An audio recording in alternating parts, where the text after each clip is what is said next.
Test, test, yep.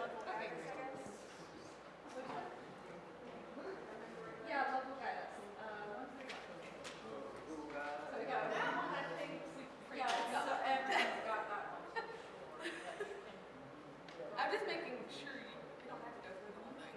Okay.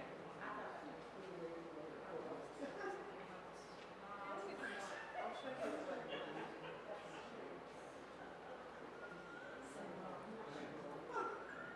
what.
Good morning.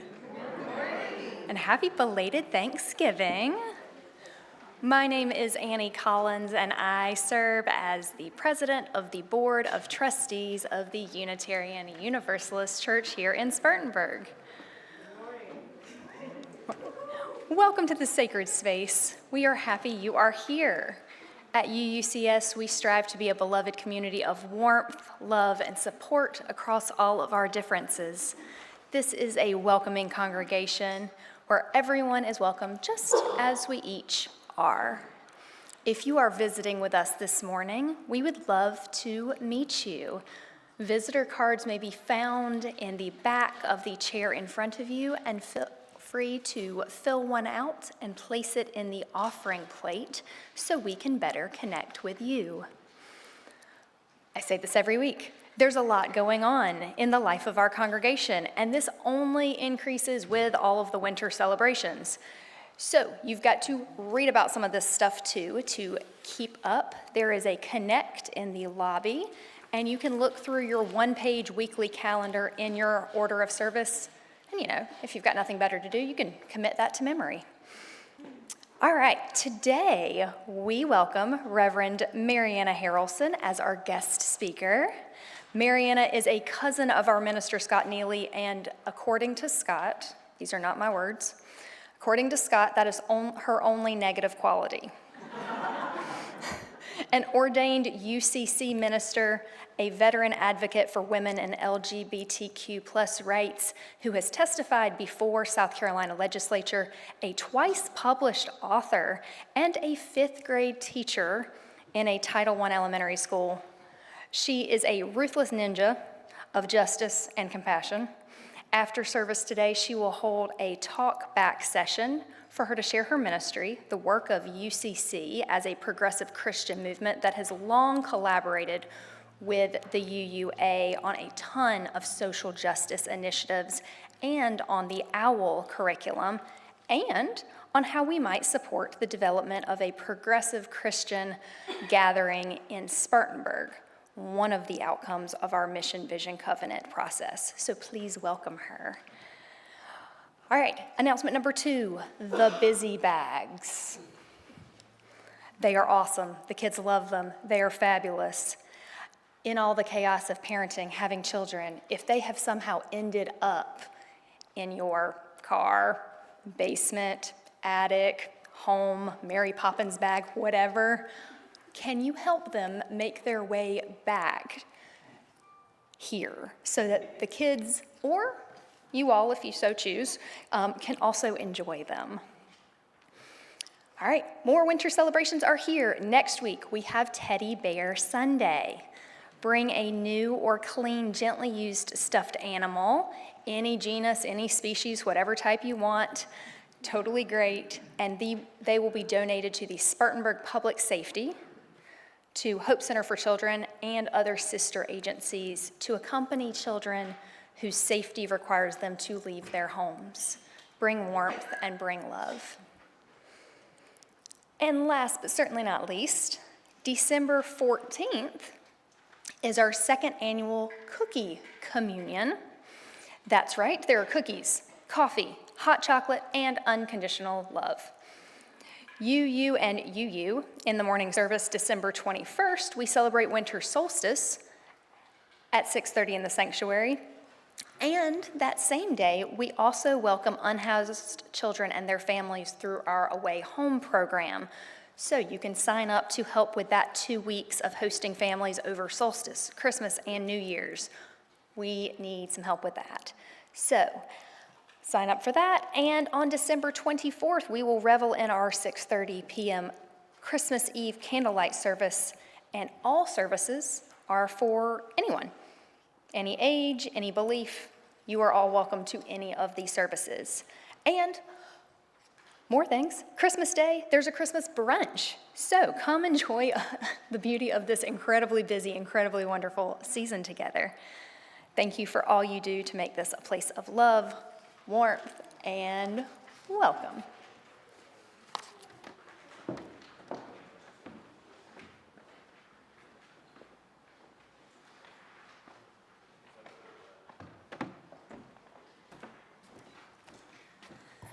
Good morning.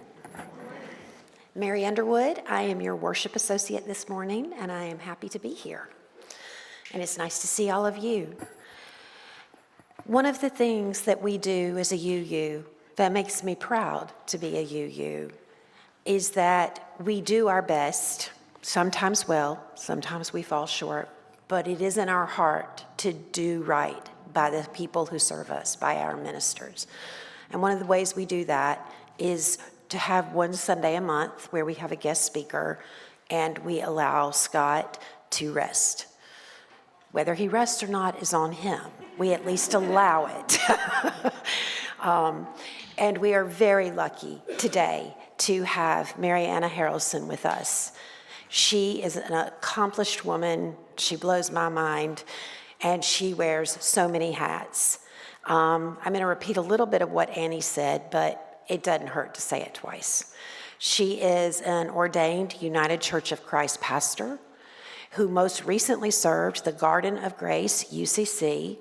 And for those of you who don't know, UCC is a progressive, inclusive Christian church and is often considered a sister church to the UU. She is also a fifth grade teacher and teaches in District 6 currently. She is also a published author and has written 2 books named Morning Light and To Toast the Day.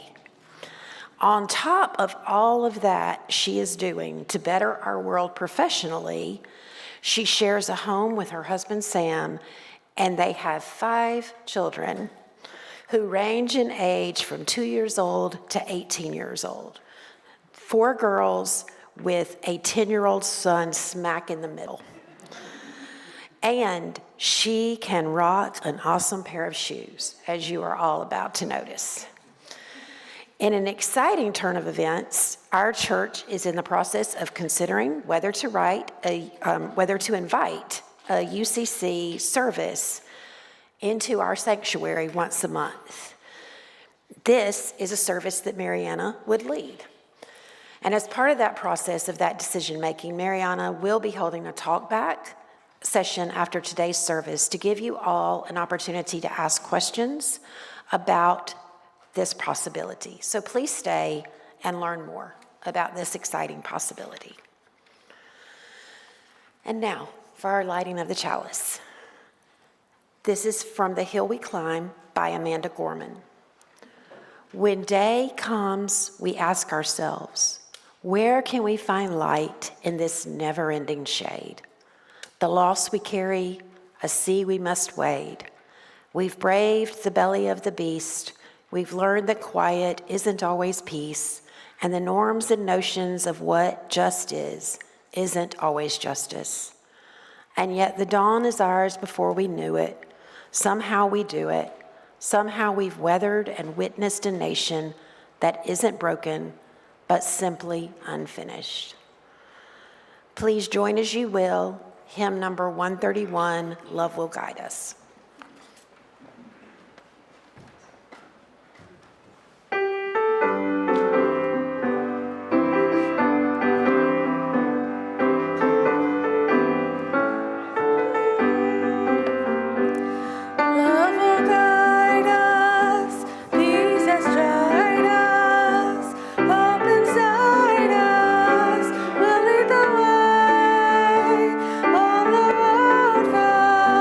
Lead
One of our most sacred traditions is our rippling bowl. It is a place where we symbolically give unto this community whatever it is we wish this community to hold. From our joys, to our sorrows, to our hopes, to our fears, to our dreams, to our dreads. Whatever it is that you would like us to hold with you, you are welcome to come forward and symbolically put a stone or a shell in the water to represent whatever that is.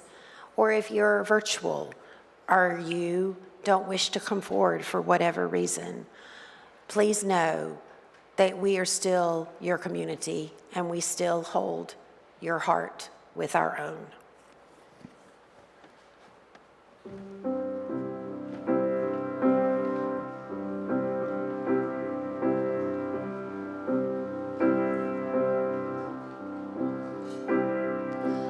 All those days watching from the windows, all those years outside looking in, all that time never even knowing just how blind I've been.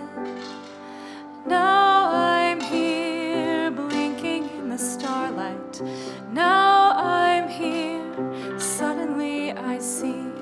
Standing here, it's all so clear, it's where I'm meant to be. And at last I see the light, and it's like the fog has lifted. And at last I see the light, and it's like the sky is new.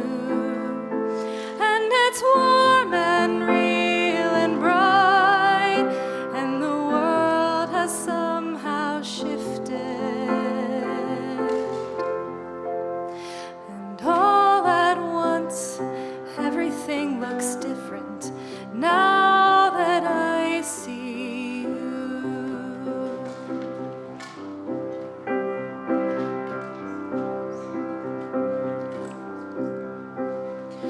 All those days chasing down a daydream, all those years living in a blur, all that time never truly seeing things the way they were.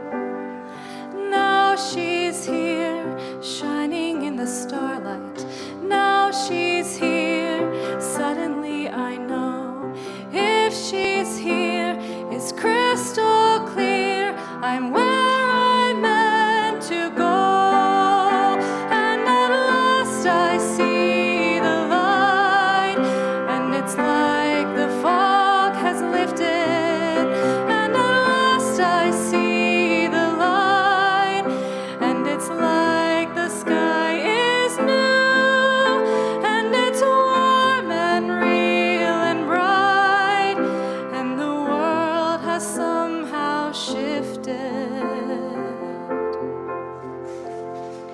And all at once, everything is different now that I see you.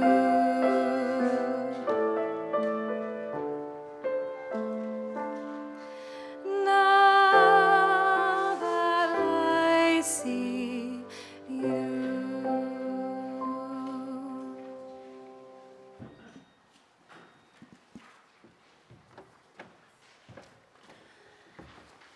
That was beautiful. Yeah, really.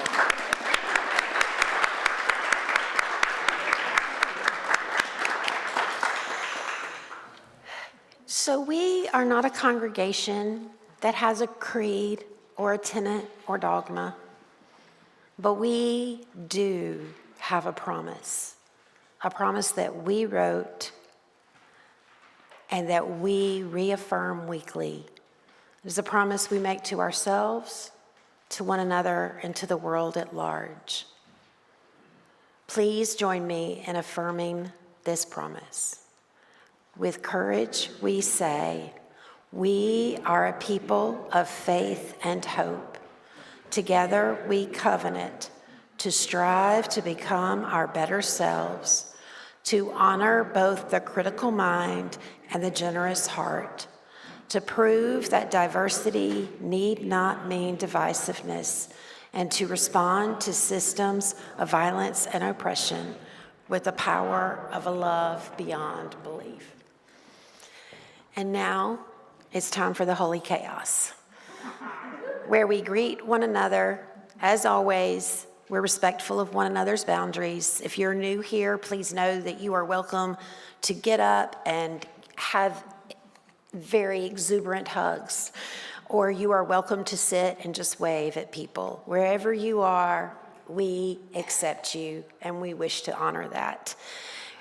Our only rule that we are crackerjack, that was sarcastic, at following is when the music starts back, we're supposed to return to our seats. So please be mindful of that as we greet one another.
So now is when we share our gifts.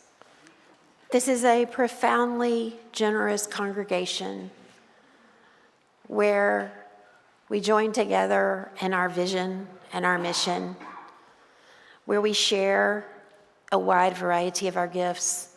We share our heart, our minds, physical labor, artistic, creative ability, all the different ways that people can give and share.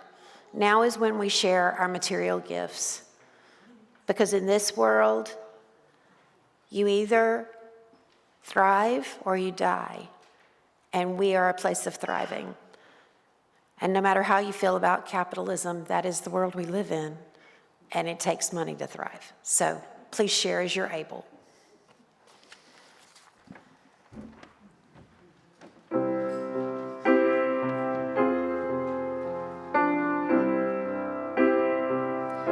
You're not certain when you feel hurt yet violent when you deal with how the world drags you along. You're not alone. And nothing good was ever free. No one gets it, no one sees. So here you stand, beloved freak. You're not alone. You're not alone. You're not alone. Sometimes we get so tired and weak, lose the sky and leave our feet. You're not alone.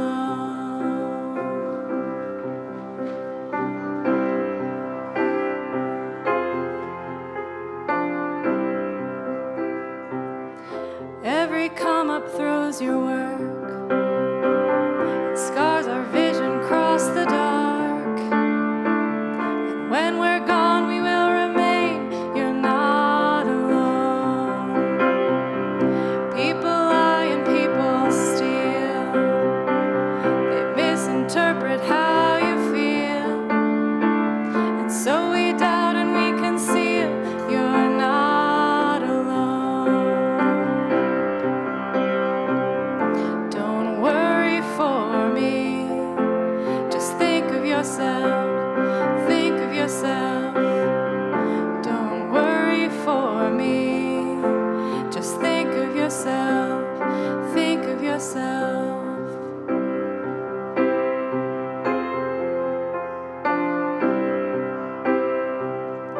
When we're gone, we will remain.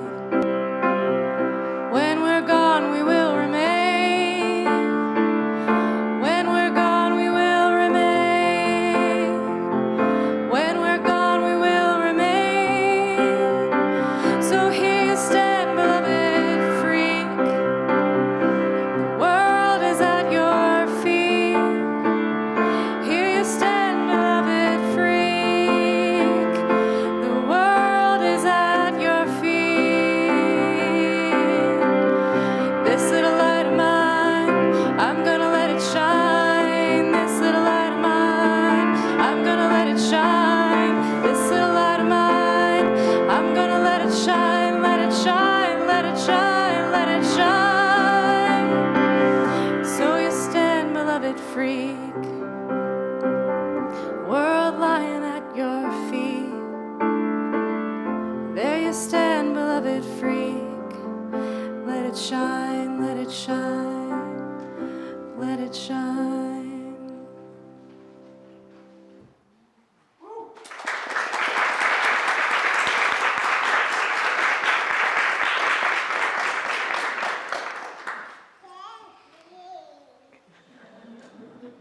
Very good. I heard that. Good morning. Is it all right if I stand down here instead of up there today? Okay, good. The light in me sees and greets the light in you this morning. Thank you for the invitation to come here to share with you a little bit about my life, my journey, but also I want to say a distinct thank you to all of you who have, maybe you don't know this, but welcomed my family here too. We snuck into the back row a couple of times last year, and we have always felt welcomed here. So thank you for this invitation to come back and to share with you. Mary gave me a lot of credit, but I have to tell you that she makes it sound better than what I usually do in my day-to-day life, but that's what a bio's for, right? I want to offer you just a short reflection this morning on how light and the light we need has played a role in my own life. And I'll start with a story that begins in COVID. I know that time that is a time of darkness or uncertainty for many of us, and also provided a light, a revelation to the things that we truly need to sustain ourselves, to sustain each other and to sustain community together. So during COVID, I had 2 little ones at that time. My older ones were in Asheville, but with their mom, and so we had to, as blended families did, had to have some distance from each other. So I had a 4-year-old and a toddler. And actually a toddler, just barely a toddler. She had only turned 1. And so we decided that we were going to be some of the people who stayed to ourselves, because these information that we were getting was so dangerous to infants especially. And what we found is that we needed some practices, some schedules, some routines, as kids do, and maybe adults too need. And so one of the things that we started is we started taking a morning walk. Now I say morning, but maybe some of it was pre-dawn, because if you've had many humans in your life, you know light is different for them, time is different for them. And so this was a pretty early practice that we started in our own neighborhood, somewhere that we had lived for 5 years. And what we discovered is that the neighborhood we thought we knew, that we drove around and drove into and out of almost every day, actually had a lot of beauty to it. It had a lot of light in it. And we discovered that because we took this morning walk and we looked for all the different things that were changing in that spring. And so I started taking pictures to try to ground myself and center myself and remind myself that today is just a little bit different than tomorrow and yesterday, even though things felt in a weird kind of time dimension, didn't they? And one of the things that we discovered is that we discovered this secret pond that was a part of our neighborhood that we never knew about. And you had to go on this trail that was between some houses, and when you went through this trail, you discovered this pond here, and we would watch the wildlife. We would bring sometimes scraps of food and feed the wildlife. And what we began to find was this daily thing that I started calling morning light. Some kind of anchor that would center and ground me as the adult who was supposed to understand what was going on and then guide these many humans to safety and predictability and certainty. And what I found was a lifelong practice that I've tried to hold on to. Now, I am not the only one who has discovered morning light. Let me be very clear about that. There are authors and philosophers and theologians and professors who have talked about the impact that light has on our own selves. We heard music this morning, thank you so much, Erin, that talks about that light, and there's a reason that that speaks to us. And it's because we need the light. We need the morning light to remind us it is morning. Here we go again. Let's start again on the things that we've been called to work and to change. We need someone to see the light that is a part of who we are, that uniqueness, that belovedness.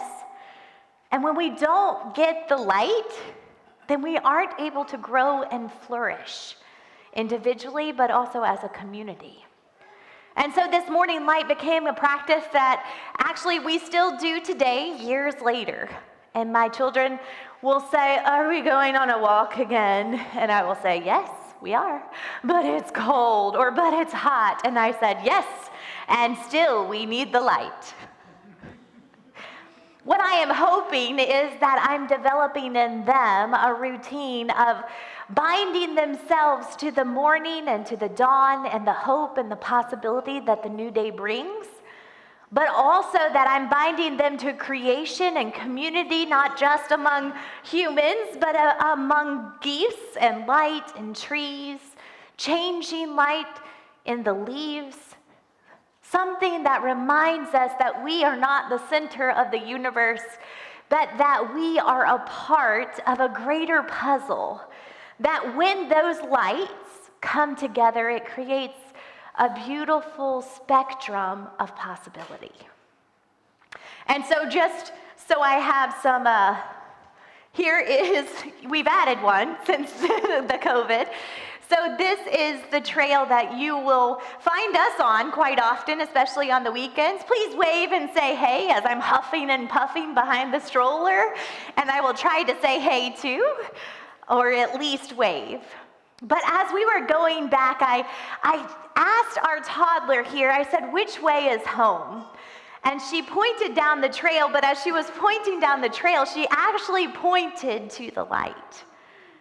And yes, it is how the light comes at that time of day, but there is something about that picture that I thought, I just need to capture this. Because she is pointing the way home, and this is the way actually we all find home. We have to find the light in the midst of the night, not just because we need it, but because that light is the light that guides us home. Now you might think, that's not my home. That's not the way I go home. And what I'm talking about is the home within ourselves, right? And here is the truth about the world that exists around us, is there are people and systems that are trying to steal light from others. There are systems and practices that deny that each individual has a light within them. And so it is one of the most revelatory and important things that we can do to harness and also foster the light that has been given to us, because the light that I have is not actually the same as the light you have. It is the light that is within all of us that forms the way for everyone to come home to a beloved community where they feel welcomed, where they feel loved, and also where they know that what they are doing matters in the world. So that light that is within us actually shows the way to other people who might be in uncertainty or darkness, or as Amanda Gorman said, that shade that exists. Anybody been in a period of your life that feels a little foggy? A little dark? I grew up with a lot of cousins, as you can tell, probably if you saw my now middle name, that Neely carries a name, but they loved to play hide and seek in the dark. And I thought, why are we doing this? It is hard enough to play hide and seek in the light. Why are we adding darkness to trying to find each other? Those periods of darkness are kind of universal for all of us who have been living life for a while. And those periods of darkness or uncertainty or shade or fogginess, in those times, and why I started this story in COVID, is where we find the light that sustains us and carries us through. It's also where we find the people in our lives who ignite us and light us up, fill us with joy, encourage us and support us, and also where it becomes clear those who we need to lighten our load from, distance ourselves, because it is not their light that is bringing us joy and peace. I don't know if you have read, but as I started to think about our time together, I started finding all of these books on my shelf that have light in the title. It's all around us, isn't it? There is a wonderful book that is from Anthony Doerr. It's All the Light We Cannot See. I don't know if you've read that one too, but it says, all the light we cannot see, so how children does the brain, which lives in that sparkle of light, the brain that lives without a spark of light, create a world that's full of light. Right? And of course, that book is a story of a time that was very dark in history. And then Michelle Obama, her second book is called The Light We Carry.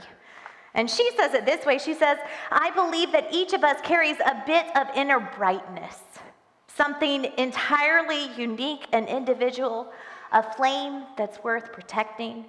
When we're able to recognize our own light, we become empowered to use it.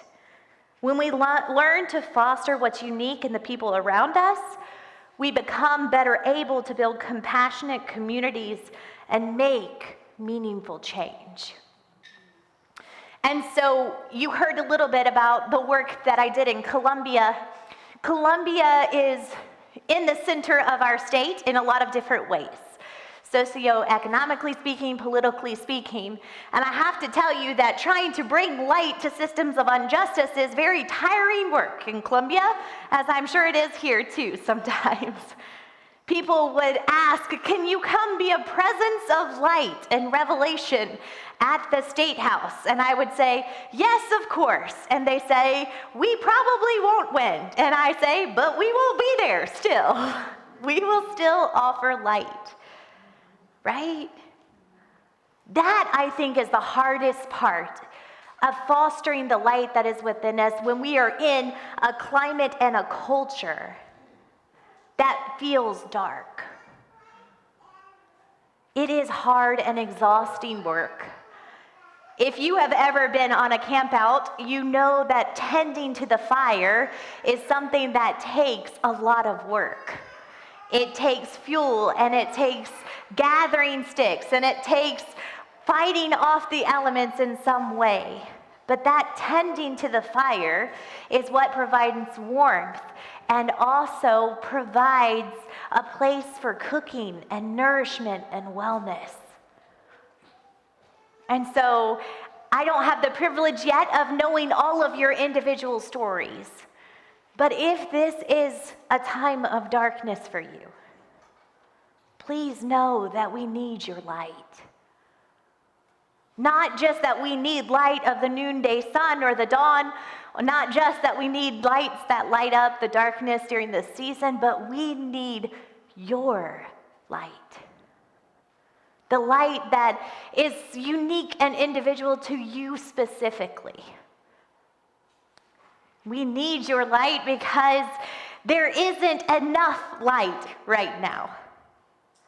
We need your light because it will light the way home for other people, and it will be passed from person to person so that systems of injustices are brought to light, so that people in power who are oppressing other people are brought to the light of truth. We need your light because your light isn't anywhere else in this world. Your light is specifically here at this time, in this culture, at this moment, for some reason. We need your light because it provides healing and hope to other people who are wading through the fogginess of uncertainty and darkness. We need your light because you have fought so hard to hold on to that. And so if you are in a time of darkness, don't give up hope. Find the geese, find the trail, find the baking of bread or something that ignites your soul's light and your flame so that it can shine brightly to this world. And if you are here and you're in a time where the season is just booming with brightness, will you lend your light to somebody else? Would you show the way to somebody who's feeling a little bit like they're hiding in the dark? Could you lend your light or show your light to show people that actually here, even in this state, there are people who welcome and affirm everybody just exactly the way they are? Part of my story is that I would show up some places and people would say, I didn't know you existed. I didn't know that there was a woman preacher, or I didn't know the UCC was in South Carolina.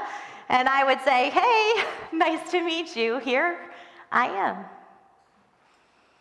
When you say that too, here I am. The light in me sees and welcomes the light in you, then we pass the light and show others the way home. May it be so. Amen.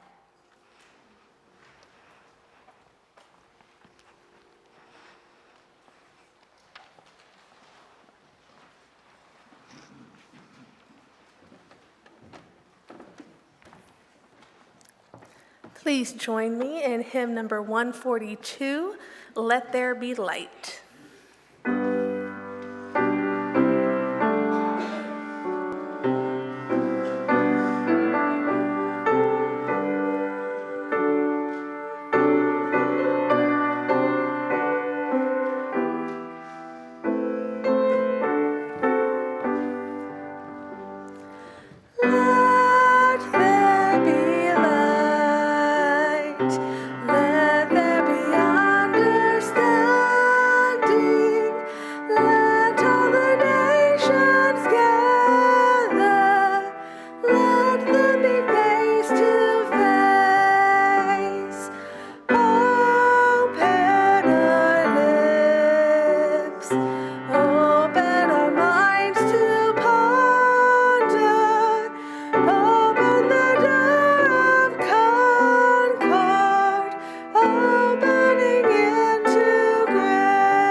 And once again, from The Hill We Climb by Amanda Gorman, we will build, reconcile, and recover in every known nook of our nation, in every corner called our country, our people diverse and beautiful will emerge, battered and beautiful.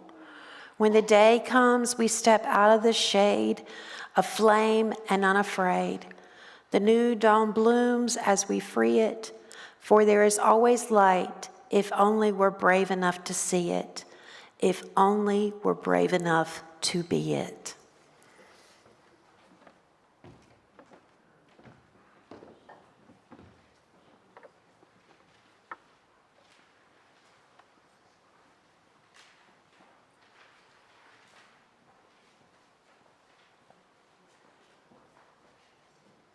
And so when you go from this place, recognize that along your journey, there will be people looking for light. There will be people looking for their light to be seen. So may our eyes be open, may our hearts be open to see and welcome the light in every single being we meet along the path this week.